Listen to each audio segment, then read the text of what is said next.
Canary Wharf station closed due to power failure. Severe delays on Jubilee Line. Passengers are braced for severe delays on the Jubilee Line on the London Underground this evening due to a power failure at Canary Wharf. Transport for London has confirmed that services between Finchley Road and Stratford are experiencing long delays following the power failure. On its website, TfL adds services on all other lines remain good. They said, severe delays between Finchley Road and Stratford due to a power failure at Canary Wharf. There are still planned works being carried out on the London Overground. From 10 p.m. on Sunday, no service will run between Camden Road and Stratford, but replacement buses are operating. A spokesman for TfL told Express Co UK that they were unsure how long the issue would take to resolve. He added, "There are issues at the moment with the platform edge doors on the Canary Wharf platform.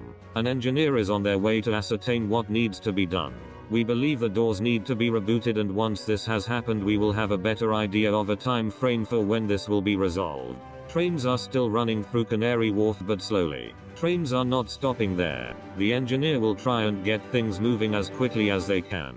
Angry passengers posted on social media to vent their frustrations following the incident. Jubilee Line is an absolute joke tonight. But the line's official account replied, "Canary Wharf station is closed and we are having severe delays."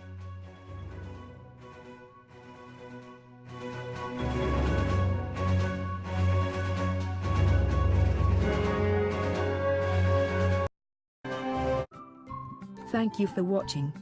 Please subscribe to us on YouTube. If you like, donate to us, visit home on the page PayPal.